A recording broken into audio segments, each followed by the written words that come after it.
Origjina. Në Maqedoni prodhohen mallra të shumë dhe shumë llojshëm, por megjithatë paraqitet nevoja për import të prodhimeve të caktuara nga shtetet tjera. Gjatë importit, këto prodhime duhet të jenë subjekti doganimit nga shërbimet doganore. Për këtë qëllim, dogana duhet të ketë këto 3 informata të rëndësishme vijuese. Në 1, për çfarë prodhimesh bëhet fjalë. Në 2, cili është vendi i origjinës së tyre. Dhe në 3, sa është vlera e tyre. Në këtë video, do të sqarojmë si dogana e përcakton origjinën e mallit gjatë importit ose eksportit. Çdo prodhim ka origjinë të caktuar, por në punët e doganës, koncepti i origjinës ka një kuptim shumë specifik.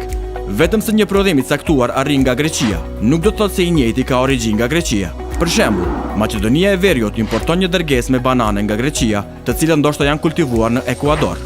Origjina e mallrave të caktuar është vështirë të përcaktohet. Merrni për shembull automobil të prodhuar në Rumani, që janë konstruktuar nga pjesët e prodhuara në vise të ndryshme të botës.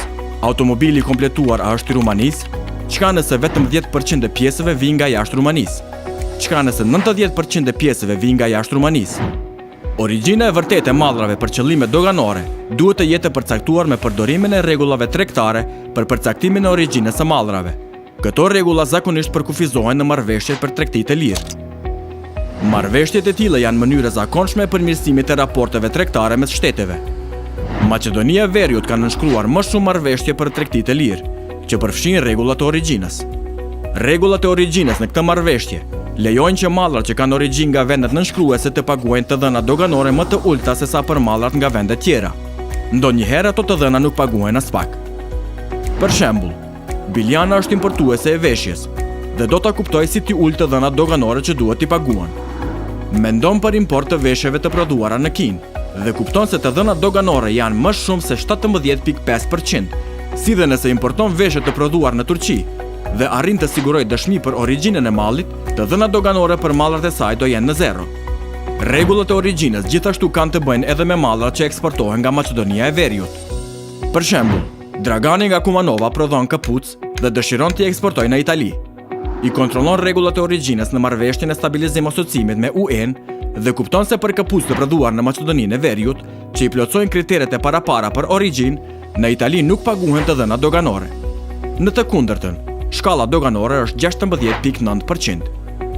Rregullat e tilla janë të njohura si rregulla preferenciale të origjinës, nga shkaku që të njëjtat mundsojnë shkalla doganore preferenciale për mallra me origjinë nga Maqedonia e Veriut ose nga ndonjë nga shtetet vijuese, vendet anëtare të UE-s, vendet e EFTA-s, si Zvicra, Norvegjia, Islanda dhe Liechtensteini, vendet e CEFTA-s, Shqipëria, Bosnia dhe Hercegovina, Kosova, Malizi, Moldavia dhe Serbia, Turqia dhe Ukraina.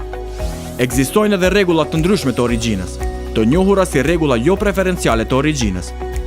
Rregullat e tilla nuk japin asnjë lehtësim për sa i përket të dhënave doganore, por përdoren gjatë përcaktimit në një rast të dhënë a vlen masa tregtare specifike, siç është ndalesa për import nga vendet e caktuara, anti-dumping të dhëna. Për shembull, që t'i mbrojë qytetarët e saj nga pasojat e padëshirueshme, Qeveria e Maqedonisë së Veriut solli vendimet e cilin ndalohet importi i mishit të pasigurt të pulës nga vendet e caktuara. Gjatë kozgjatjes së ndalesës, mishi i vetëm i lejuar për import duhet të ketë dëshmi se nuk ka origjinë nga vendet për të cilat ndalesa ishte në fuqi. Mund të përfundohen se është shumë e rëndësishme mirë të kuptohen rregullat e origjinës, sepse ato e përcaktojnë shkallën e të dhënave doganore që duhet të paguhen, dhe atë jo vetëm në Maqedoninë e Veriut, por edhe në vende tjera me të cilat Maqedonia e Veriut ka nënshkruar marrëveshje për tregti të lirë. Nëse jeni interesuar për më shumë informata, mund të gjeni në internet faqen e doganës www.costumes.gov.mk.